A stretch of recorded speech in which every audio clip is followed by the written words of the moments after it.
What is going on, Raptors Nation? It is Luca here back with another video. Following a very productive 2024 NBA draft for the Toronto Raptors, the moves, they kept coming. The Raptors have had a super busy last 48 hours. And how did the Raptors follow up on their impressive draft? Well, they locked up their point guard of the future, and they also made an important decision regarding Bruce Brown. We're going to talk about it before I dive into today's video. Do me a sorry, everybody. Hit a like. It does help a ton. And also, please subscribe to the channel for more Raptors content just like this. So, Immanuel Quickley, he got paid.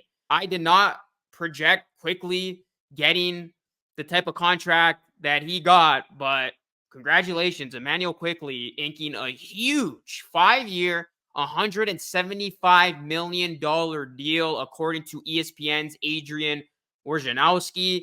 The deal will pay Quickley roughly $35 million per season to stay with the Raptors. So my original prediction was actually $30 million per season for Immanuel Quickley. But the Raptors, they give Immanuel Quickley this big deal, $35 million per season. And we all knew what was at stake, right? Immanuel Quickley headed for restricted free agency. The Raptors were going to have the ability to match any offers made to Quickley. So Toronto was going to do whatever it took to make sure that they keep Immanuel Quickley long-term in Toronto. And if that meant, paying him a big figure, the Raptors were going to do just that. And we see it with this big offer coming out of the gate.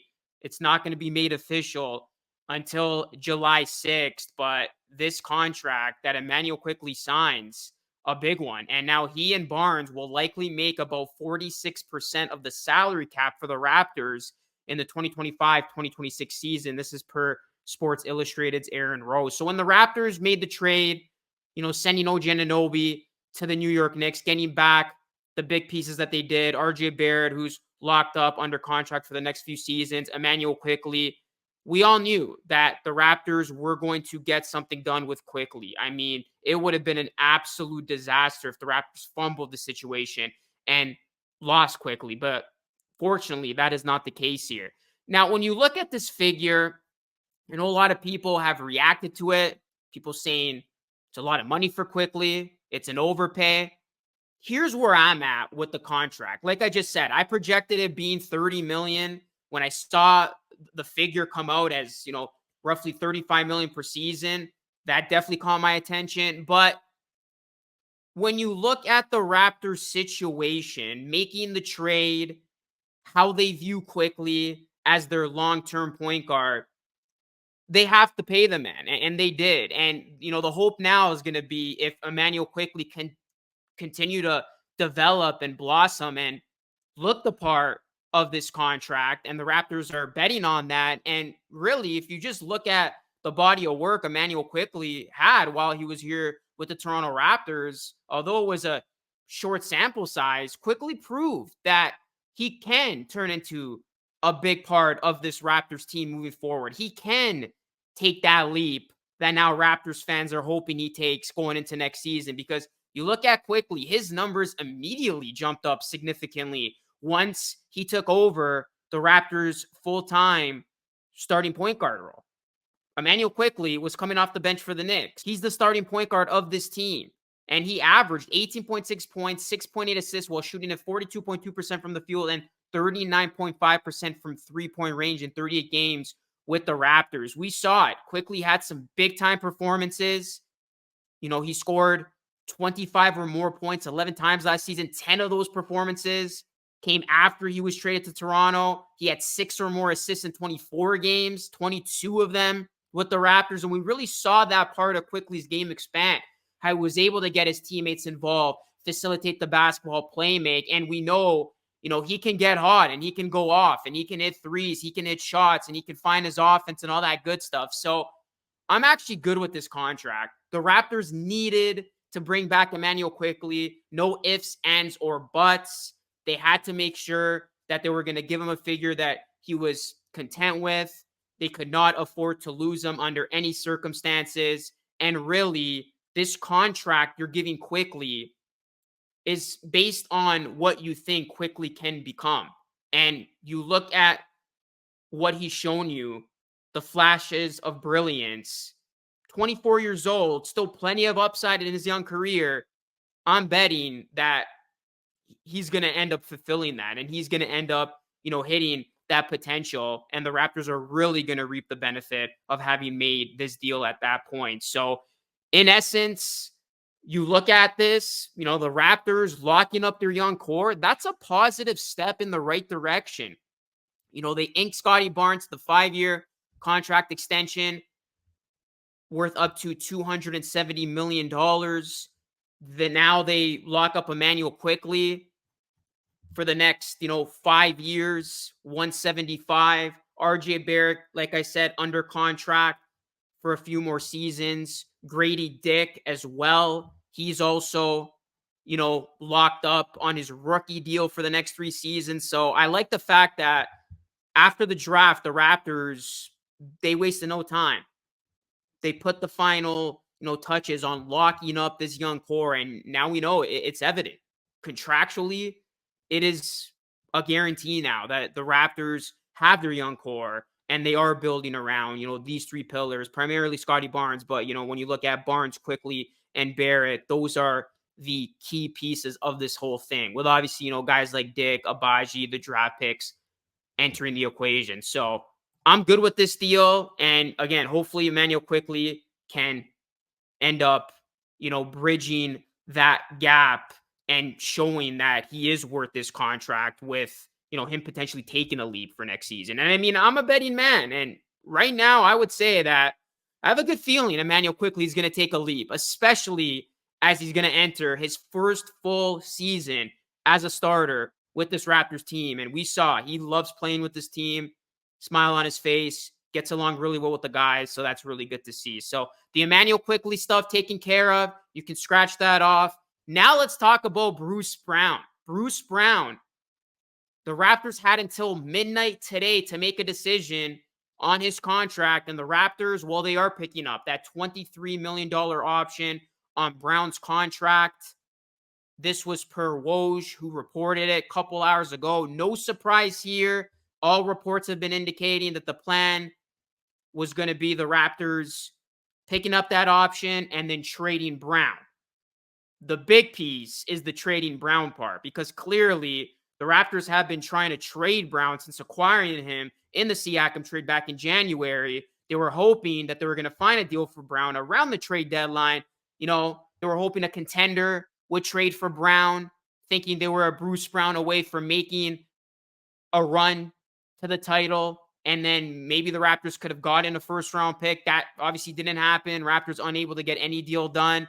So now the Raptors, they declined the option, and the expectation is still that they will try to continue to work out a Bruce Brown trade. And if the Raptors had not picked up the option and declined it, Toronto could have created just over $20 million in salary cap this offseason if they had let Brown and Gary Trent Jr. walk in free agency. So Bruce Brown coming off a down year, he didn't look right second half of the season, had that knee injury that was lingering. He said at the end of the season, averages 9.6 points, 2.7 assists, 3.8 rebounds, and really just never quite got back to the Bruce Brown that we saw during the Nuggets 2023 championship run. So now the question becomes, what is Bruce Brown's trade market, and what are the Raptors ultimately going to get for him, and when is a trade going to come? According to Josh Lewenberg, he says that one source basically said that a player loses value when everybody knows you're trying to move him, and that he isn't part of your long-term plan. So that's probably not a good sign if you're the Raptors, because the Raptors have been trying to trade Brown dating back to the deadline. But then Michael Grange of Sportsnet said that he spoke with a league source who expects the Raptors to have a destination in mind. Otherwise, why? Because it wouldn't make sense. If the Raptors didn't have some sort of plan here and they don't trade Brown, why do you bring him back? He just doesn't make sense in the Raptors, vision here and their long-term plans, obviously.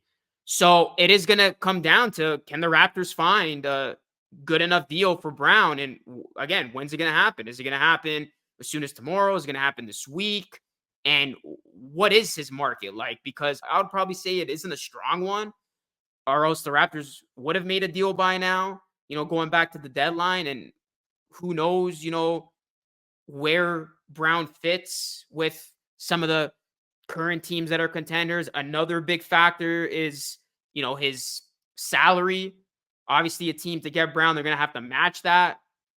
So it is going to be interesting to ultimately see where Brown goes, because my guess would be, yeah, a Bruce Brown trade is coming at some point. I would be absolutely surprised if Bruce Brown is still on this basketball team by the start of next season. And then here's an important wrinkle to all of this. This is via Daniel Hackett.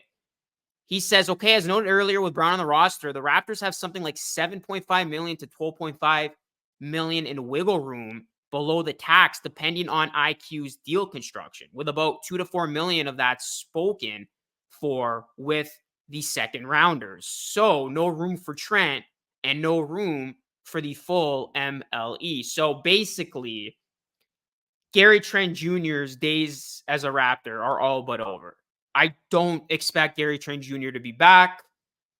And, basically after the Raptors picking up Brown's option, where they stand contractually, it just doesn't make sense for the Raptors to bring back Gary Trent Jr., nor, will they be able to, based on, some of these numbers. So, yeah, Gary Trent Jr., all arrows are pointing that once free agency officially begins, he's an unrestricted free agent. He's a free man. My prediction before was that he wasn't going to be back. I'm very much on that train now that he won't be back. I'd be surprised, actually, if Gary Trent Jr. is back. And it would be a little disappointing because, you go back to that trade for Gary Trent Jr., they trade Norman Powell, hoping that Gary Trent Jr. can become something, become a better version than Powell, and then some. And you kind of look at his career, just, there was a lot of good, but also a lot of bad. I would categorize it as just a, inconsistent kind of up and down streak. And to then lose Gary Trent Jr. for nothing, it would be pretty bad, all things considered. So we'll see if, anything changes, if Masai has something up his sleeve. But yeah, the notion is that, the Raptors are going to try and trade Brown. And then I don't see them bringing back Gary Trent Jr. as we kind of see what this roster is going to look like going into next season. A lot of the main pieces are in place. So anyways, guys, that is going to conclude today's video. Let me know your thoughts on all the news. It was a busy day. It's been a couple busy days in a row. Drop a like on the video. Subscribe to the channel if you are new. This is Lucas signing off. Thank you so much for watching. I will catch you all again in the next one.